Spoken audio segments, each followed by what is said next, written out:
look what I snuck from my old man. Gadzooks, Nancy. He'll be cross for sure. You'll get a serious spanking. Nah, he only spanks Mommy. Why should he enjoy all this refreshing flavor? Yay! When Daddy's not looking, grab that pack. Don't worry about that cough or hack. Time to smoke, smoke, smoke really good. It's gotta be that filter tip. Redwood. Yeah. I love you forever, Redwood cigarette. Smoking is just as fun for kids as it is for parents. Have a Redwood. Don't let adults have all the fun.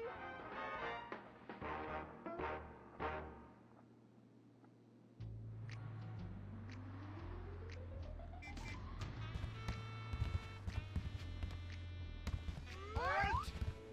Where are you going? Look the other way, pal. We're fighting communists. Oh, I hate these communists. They killed my father in Stalingrad.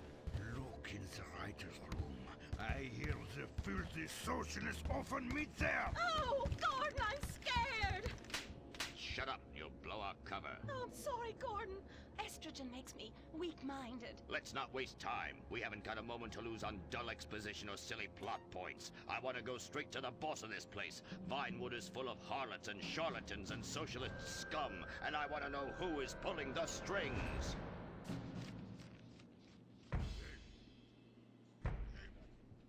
We need to have a chat, bucko. You've been overdoing the firewater again, huh? We can't afford to pay your kind for movie work. We're losing money. This is advertising money. I'm no sitting bull, big chief pile of cash. I'm Gordon Moorhead, crime fighter, and I'm hunting commies, see? Ha! I knew it. Those aren't mine. They belong to the maintenance man. A likely story, blaming the honest poor. I'm sorry, Mr. Zelder. I forgot my artificial hand. You slipped by this time, but I'm convinced you're running a massive propaganda operation here. One that's hell-bent into turning this country into a bunch of weak-minded, overly considerate Lenin lovers. Why, that's a bold-faced lie. Actors and movie executives would never push a liberal agenda. These studio bosses are too busy counting money all day and sleeping with young starlets to care about the dreck we're putting out. What you need to do is visit the writer's room. Yes, that's what you should do. What I need to do is get this young lady out from under my desk. No teeth, damn it. Oops, sorry, Mr. Zelda. I didn't mean it. Oh, Gordon, this is so scary. Shut up. Running out of places to slap you. We're fighting a red menace here. We've got no time for emotion. What did you do during a war, Gordon? I fought fascism. In Germany? Italy? No dumbass Florida. Now shut your yap. We're here. Gadzooks! Someone's making monkeys of us. There must be another writer's room. Don't worry, I will track them. Over there. Ha! You're incredible, you savage. Pablo! That's not Pablo. Yes, it is. Igor Pavlovich, Rescue at Large. Comrades, you're too late. Already I have flooded your movies with communist propaganda.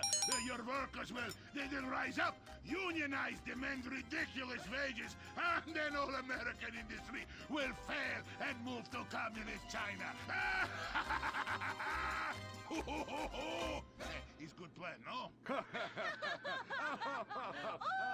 Oh, please. Oh, that is rich. America will always be a pillar of industry. We're unstoppable. Our hunger and work ethic make us invincible. As if America would ever become fat, lazy, and entitled like you commies. And besides, I'm about to stop you. Oh, that horrible, awful foreigner's getting away!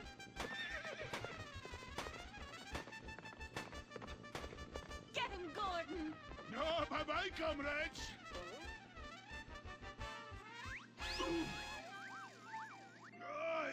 I fall down.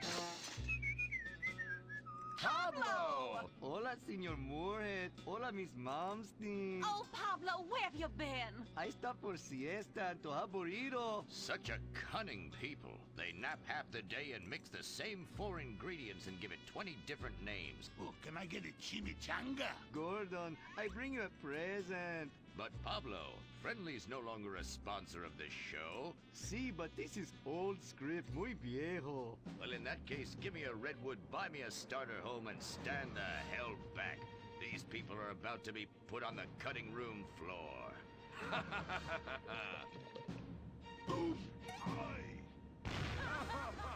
I guess weeding out trouble never goes out of style.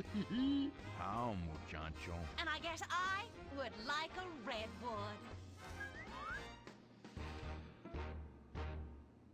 Join us next time for more adventures with Gordon, Molly, and the gang as they protect America's atomic secrets by setting some off. Only on Moorhead Rides Again!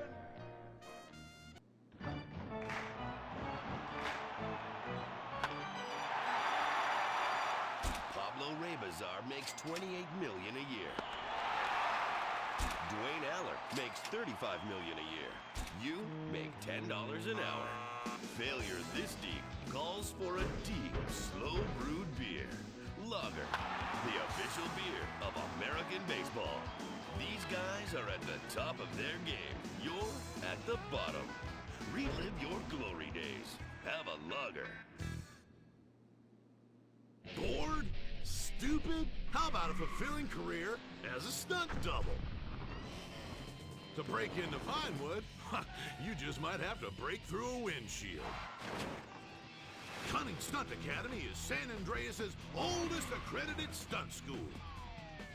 We have classes in high-speed accidents, taking a baseball bat to the face, getting shot, knifed in the back, falling off a building on fire, and getting run over. If you make it through our course, you are ready for the big screen. Make dull and vain famous people look cool by dressing up as them and risking your life and future health. Then, have your face digitally removed on a green screen. The Cunning Stunt Academy trains women too. Ooh. Have a nice rack? Vinewood needs stunt tits to show when an A-list celebrity is too bashful or has pancake nipples. The Cunning Stunt Academy. Fame. It's worth any price. What happens when man's best friend becomes dinner? Dude Eat Dog, the reality cooking show that will have you looking at Fido in whole new, delicious ways. It's Bow Wow Chow, Dude Eat Dog on CNT.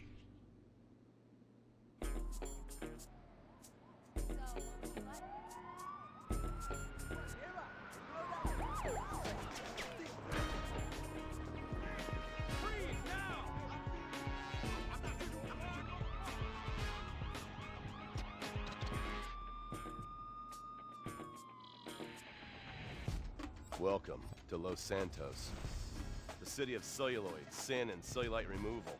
From dead starlets in Vinewood, to the gangbangers in Davis and Strawberry, and terracels in Chumash, to the drunken tourists in Del Perro Pier.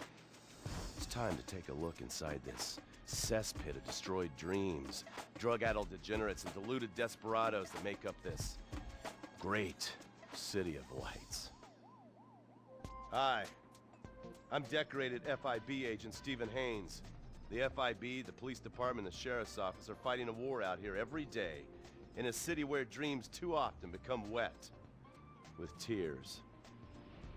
The Los Santos docks. This is where it all begins. The second largest port in the world, the great orifice of American capitalism. Stuff coming in, garbage going out. And hidden in over 2 million containers a day, God only knows where. The cartels pay off some low-level schlub, and suddenly you've got military-grade weapons, badly cut crystal meth, and grade A yayo from Mexico flooding our streets. And once it hits the hood, it's anarchy, with a side of murder hold to fries. Or maybe the Chinese are slipping some of our high-security weapons systems in with the recycling, and we're giving up our national security for nothing? Who knows? Who cares? As long as the financial party continues, we'll just keep picking up the pieces. A word to the wise, kids. Never use PCP. It makes you want to punch cops or run around naked, and not necessarily always in that order. Most of the time, this illicit cargo makes it straight to the gangs. But sometimes an ordinary Joe lets go and loses his shit after a pipe or two of pleasure dust.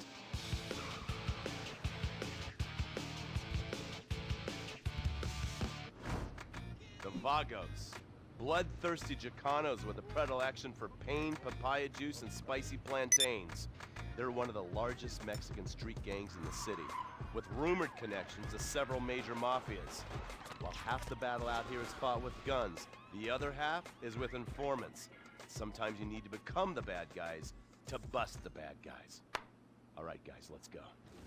When the Ballas and the families aren't shooting each other, they're selling the dope that the junkies are shooting into their veins. The families love sports almost as much as they love banging. Flashy, arrogant, competitive, and aggressive, they are lifelong bitter enemies of the Ballas. Wearing the colors of the feud or the Corkers, the families call themselves Gang Green. Of course, like all families, they love a good squabble. Subdivided into sets, such as the Chamberlain Gangsters or the Carson Avenue set, it turns out the families love shooting each other almost as much as they love shooting Ballas. Now, the LSPD have had many run-ins with various family sets over the years. With the Ballas, the FIB take a more community outreach approach. Hey guys, stay out of trouble now. Suck my Steve Haynes. Now the Ballas fly the colors of the Los Santos Panic, or the Boers, purple, because they are the bruise on the face of this city. While some thugs obviously prefer four wheels, other desperados prefer two. Leather, exhaust, and drugs. No, this isn't an exotic S&M party. These are one of the nation's toughest outlaw motorcycle gangs, the Lost. Rumors are they get a new tattoo for every person they stab. And it's definitely okay for your motorcycle mama to show her breasts to your friends. The FIB has been tracking the Lost for years. We've jumped from coast to coast and have spent more time in the Midwest than a tornado spotter. When they're not running meth, they're smoking it. Or so I hear, a dangerous new drug on the streets called toilet cleaner. And believe me, your toilet will be cleaned after you've smoked some of it. Of course, Vinewood being Vinewood, it's not all about leathery dudes trying to show off on their motorbikes or roided up gangbangers stuck in some 90s time warp. This is the town that made mass murder into nostalgia. Of course, to become truly popular, your murder has to be both unsolved and gruesome. In a town full of alien spotters, adults dressed as zombies, and entertainers dressed as cartoon characters, it takes something particularly awful to really catch people's attention. The famous, unsolved murder of a Vinewood starlet is one such case. For years, horny nerds have wondered what happened to Leonora Johnson, and if they would have plucked up the courage to speak to her or kill her themselves. It's inspired filmmakers, writers, and copycat killers. Conspiracy theorists have blamed various celebrities, the mayor, the Soviets, short skirts, women's liberation, and hidden aliens embedded amongst us for the murder. But not all crime is premeditated. Maybe drinking's your thing. Look at this drunken buffoon, proving that there doesn't always need to be criminal intent to cause serious criminal damage. Or maybe you're just an overprivileged poppycock, living on daddy's pension and protesting about the unfairness of capitalism. Maybe stock market manipulation is your bag, or loan sharking, double identity theft, assassination, or even worse, swinging. On our next episode, I, Stephen Haynes, will show you the flashier side of crime in Los Santos. Illegal street racing, cocaine, and vice. Yes, speed, snort, and sex. The alliterative threesome that helped hook America on the underbelly of paradise.